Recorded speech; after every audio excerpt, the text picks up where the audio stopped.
أشرف الأنبياء والمرسلين وخاتم النبيين وتعالى الوصيين سيدنا ونبينا وشفيع ذنوبنا وطبيب النفوس وحبيب قلوبنا ومولانا والسلام معبود رب المشرقين والمغربين جاد العسل والرسول بالفارس محمد اللهم صل على محمد وعلى محمد وعلى الطيبين الطاهرين المعصومين المؤمنين ولعنة الله على أعدائهم المؤمنين من ليلنا هذا إلى يوم الدين وقد قطع الله سبحانه وتعالى في القرآن المجيد والقرآن المجيد وقوله الله بسم الله الرحمن الرحيم إن الصلاة تنهى عن الفحشاء والمنكر صراط الله اللهم صل على محمد وعلى محمد المقدار مولانا حیدر قلعہ قرآن مجید کے سورہ عنکبوت کی 48ویں آیت کو آپ کے سامنے قرار دیا ہے، جس میں ارشاد رب العزت فرمایا کہ بے شک نماز تمام برائیوں سے روکتی ہے اور مانع عزاداری اور نماز۔ ہمارے پاس ایسی ایسی عبادتیں ہیں جو کسی قوم کے پاس نہیں ہے۔ کسی بھی عبادت کو چھوڑ دیجیے، ہمارے پاس عزاداری سے بڑھ کے کوئی عبادت بھی نہیں ہے۔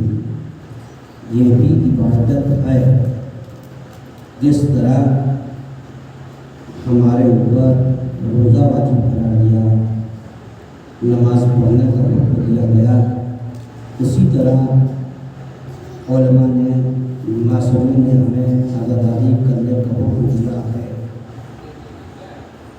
آپ ایسا نہیں ہے کہ صرف نماز پڑھ کر عزاداری سے گریز اختیار کر لیں، فرار اختیار کریں۔ یہ بھی نہیں ہے کہ نماز پڑھ کر سجدے سے گریز اختیار کریں، یہ بھی نہیں ہے، اس لیے کہ ہماری زندگی دو ہی چیزوں پر منحصر ہے، یا تو اللہ کی عبادت میں ہے یا مخلوق کی خدمت میں ہے۔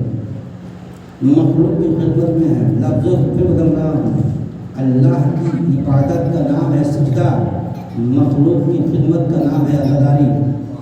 سبا پڑھے محمد وعلی محمد۔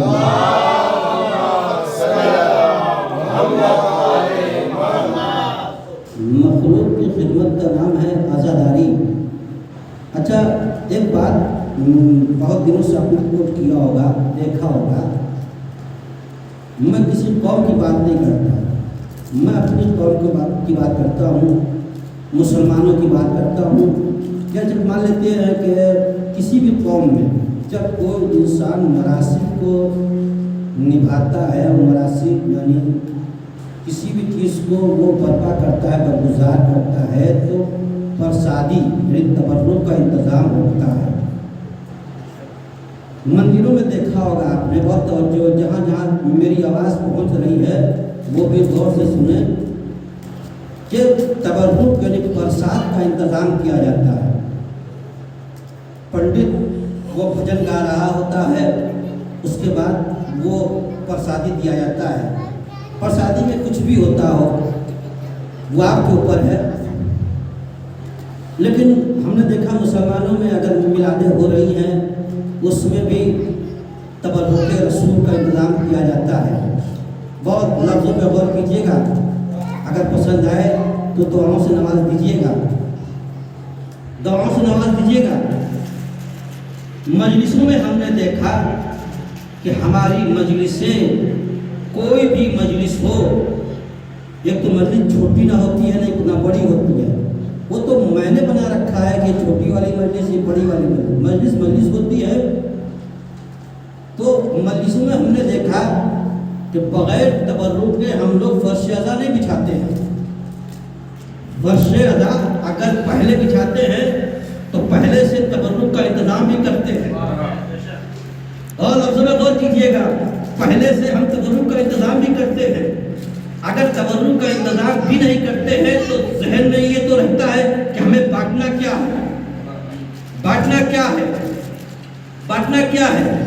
بھائی ایک انسان جب مریض ہو جاتا ہے, مریض ہو جاتا ہے, بس لفظوں میں غور کیجیے گا, مریض ہو جاتا ہے تو ہر انسان کہتا ہے کہ ہم ڈاکٹر کے پاس لے گئے, لیکن اس کی دوا کوئی فائدہ نہیں کرتی.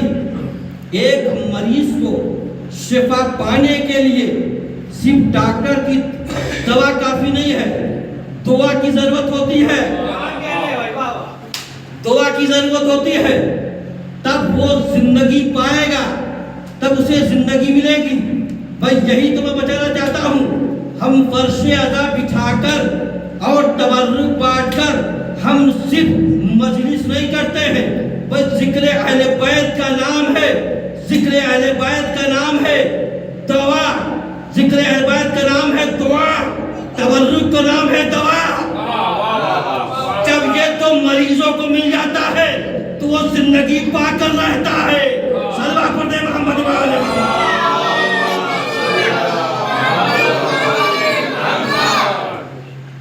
یہ دو چیزیں ایسی ہیں کہ اگر اس پہ کوئی مریض آتا ہے تو ذکر اہل بیت سنتا ہے تو اسے دعا ملتی ہے, پھر تبرک کھاتا ہے تو دوا ملتی ہے, دوا ملتی ہے. میں لفظوں میں غور کر رہا ہوں, کیجیے گا, کہ دوا ملتی ہے. کہ ایسی دوا ہے, ایسی دوا ہے, ایسی دوا ہے کہ یہ قیامت تک مر کے بھی مرتا نہیں. صلوات پڑھتے ہیں محمد والے محمد.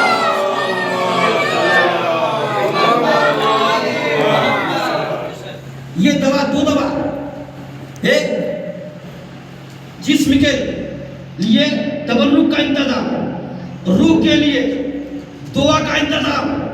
بعین ہی اللہ نے نماز کو بعین ہی اس لیے رکھا کہ نماز پڑھو گے تو تمہاری روح مضبوط ہوگی, نماز پڑھو گے تو تمہارا جسم صحیح رہے گا. صلوات پڑھتے ہیں محمد والے.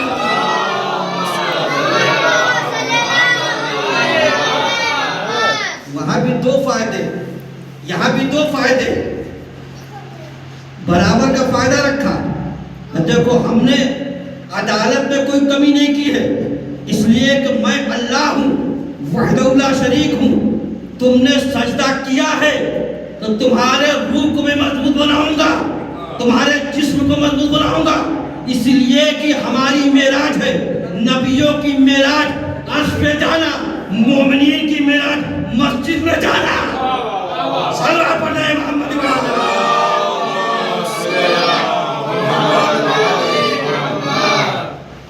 اس لیے کہ پیغمبر معراج پر گئے تو ان کا یہ عظمت تھی, ان کا یہ حوصلہ تھا. ہم پیغمبر جیسے نہیں ہے کہ ہم معراج پر جائیں, اور ہر انسان کو حق ہے کہ وہ بلندی پر جائے.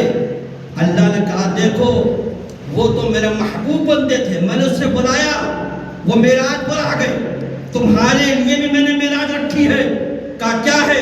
کہ الصلاۃ معراج المومن, نماز پڑھ لینا تمہاری معراج ہو جائے گی. صلوات پڑھتے ہیں محمد والے محمد.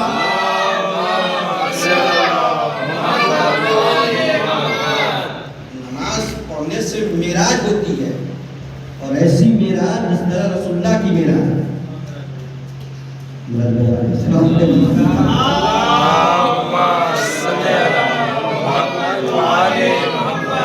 انشاءاللہ موقع ملا تو معراج میں پڑھوں گا. معراج کہتے ہیں کسے ہیں؟ تو یہ مومن کی معراج ہے. پیغمبر کی معراج عرش پہ جانا, مومن کی معراج مسجد میں جانا, مسجد میں جانا. لیکن تمام انسانیت کی معراج کہاں رکھا گیا؟ تمام انسانیت کی معراج فرش عزا پہ رکھا گیا. صلوات پڑھتے ہیں محمد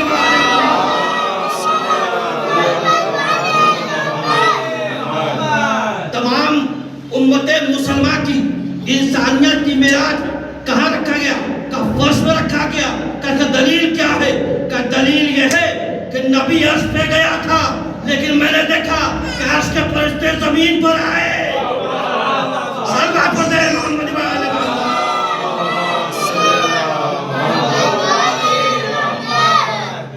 زمین پہ یعنی فرش عزا پہ آئے. اس کو بھی انشاءاللہ کبھی بیان کروں گا کہ فرش عزا کی اہمیت کیا ہے.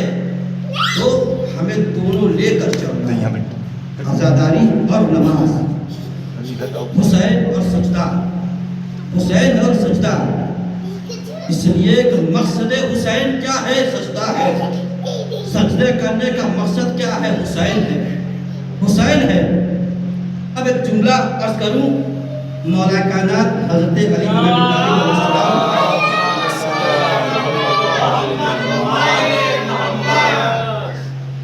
فرماتے ہیں ہماری زندگی میں کتنی مصروفیات ہیں، بہت زیادہ مصروفیات ہیں. جو مصروف بھی نہیں ہوا ہے نا وہ بھی کہتا ہے مولانا کیا بولے فرصت نہیں ہے. بہت توجہ کیجیے گا. فرصت نہیں ہے، میں آ نہیں سکتا. سارا معاملہ مسجد تک آنے کے لیے فرصت پر ٹھہر جاتا ہے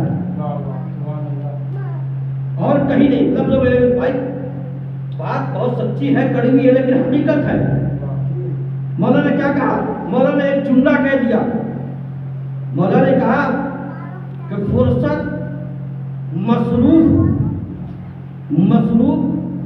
نماز کو مشکل بنا دیتی ہے. مصروف زندگی نماز کو مشکل بنا دیتی ہے، لیکن نماز مصروف زندگی کو آسان بنا دیتی ہے. صلوات پڑھتے ہیں محمد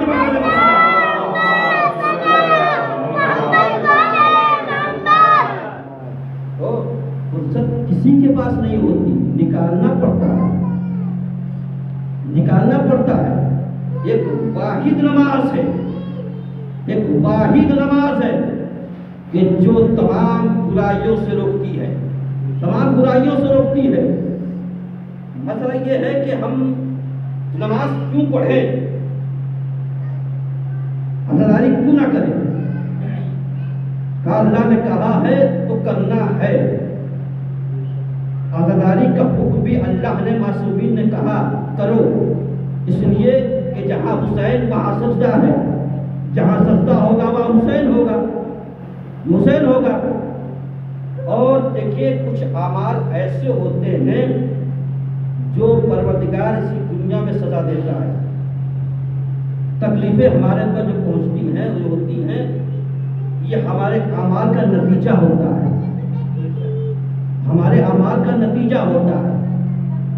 اب روایت ہے امام جعفر صادق علیہ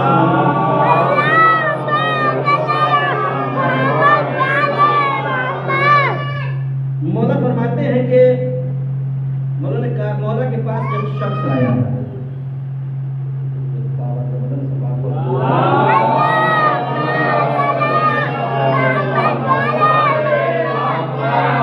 اس واقعے کو سن لیجئے.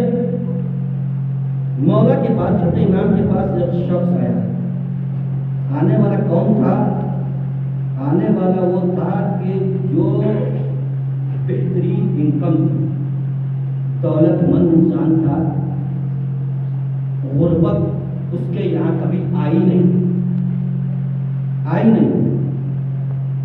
وہ بہترین کماتا تھا. اب مولا کے پاس آ کر کیا کہہ رہا ہے؟ کہا مولا میرے یہاں غربت آ گئی ہے، میں بہت کماتا ہوں. میں ہی صرف نہیں کماتا، میری بیوی بھی کماتی ہے، جاب کرتی ہے، میرے بچے بھی جاب کرتے ہیں. اور سنیے گا پورے واقعے کا نچوڑ ایک لفظ پہ ہے. اگر سمجھ میں آئے اور پسند آئے تو دعاؤں سے نواز دیجیے گا. کہا کہ میں بہت کماتا ہوں، ڈھیر سارے روپے کما کے لاتا ہوں.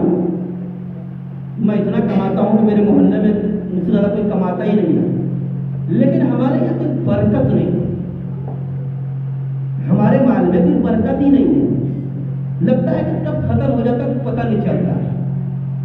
آنے والے شخص سے مولا نے پوچھا یہ بتاؤ کہ تم نماز پڑھتے ہو یا نہیں. آنے والا شخص سے پوچھا سوال کرنے والا تم نماز پڑھتے ہو کہ نہیں. آنے والے شخص نے سوال کرنے والے شخص نے پوچھا مولا میں بہت نمازی ہوں.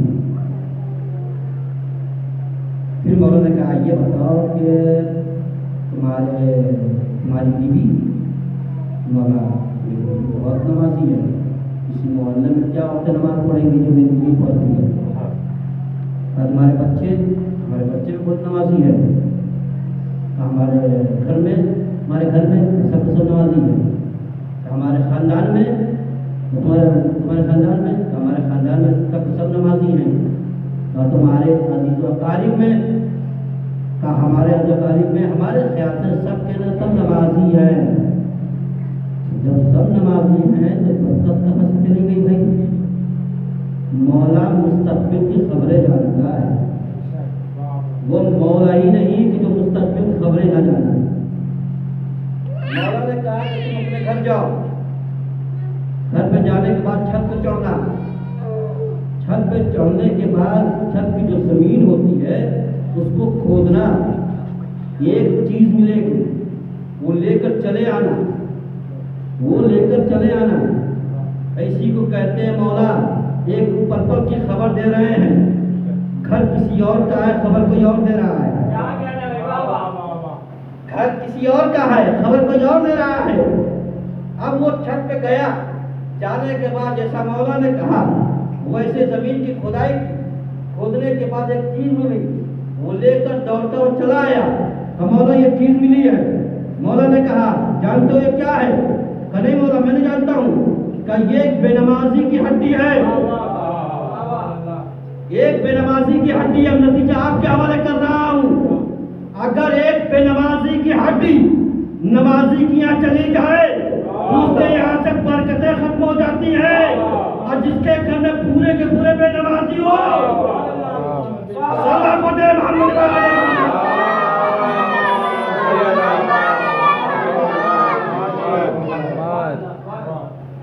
بے نمازی کی ہڈی نمازی کی نہ چلی جائے یہاں سے ختم ہو جاتی برکتیں. الحمدللہ آج بھی ایسے گھر موجود ہے ہمارے یہاں پائے جاتے ہیں جس میں سجدے کا کوئی ذکر ہی نہیں ہے. صلاح پڑھے محمد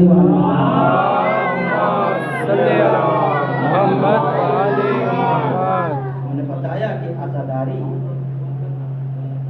غم حسین اور سجدہ یہ دونوں لازم و ملزوم ہیں. اگر فرش عزا پہ آپ بیٹھ رہے ہیں اس کا مطلب یہ ہے کہ حسین کا دین ہے. حسین نے اس فرش عزا کو نماز بچا کر بچھایا. ارے نماز بچی ہے تو فرش عزا ہم تک پہنچی.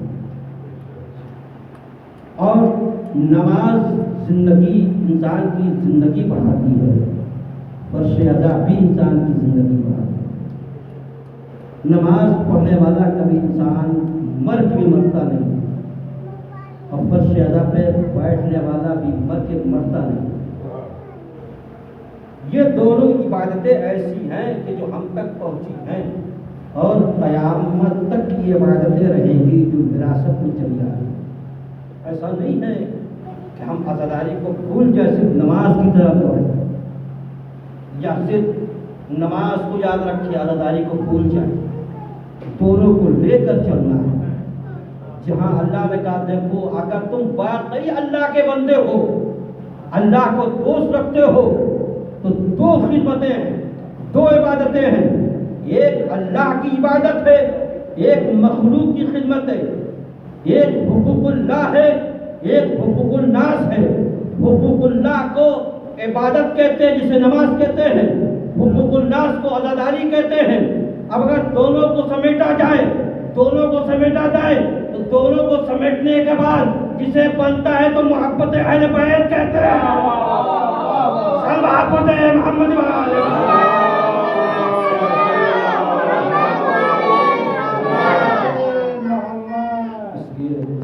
جس کے دل میں محبت اہل بیت محبت خدا آ جائے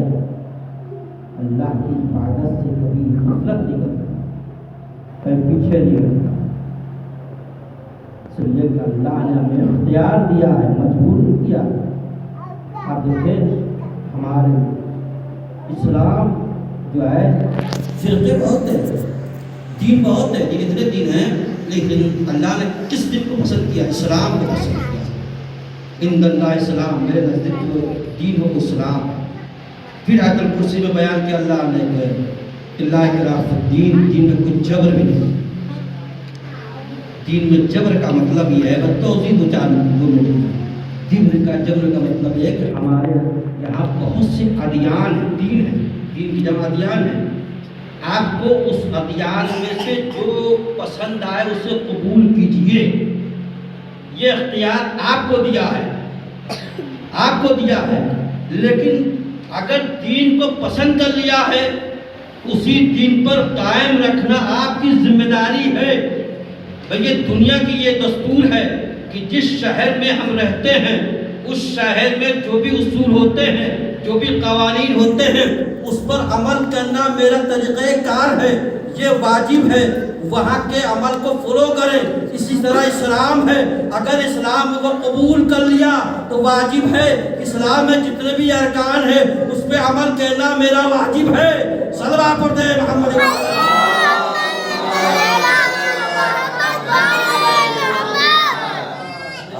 گریز اختیار نہیں کر سکتے، فرار اختیار نہیں کر سکتے تو آپ باغی کہلائیں گے۔ اور یزید یہی چاہ رہا، یزید کا یہی مشن تھا کہ اسلام کے علاوہ بھی کوئی دین ہو، وہ دین یزید ہو، اپنا دین چلانا چاہ رہا تھا۔ حسین بولے آئے چلے گا، دیکھو حسین کے رہتے ہوئے کوئی دین ہو نہیں سکتا سوائے دین اسلام کے۔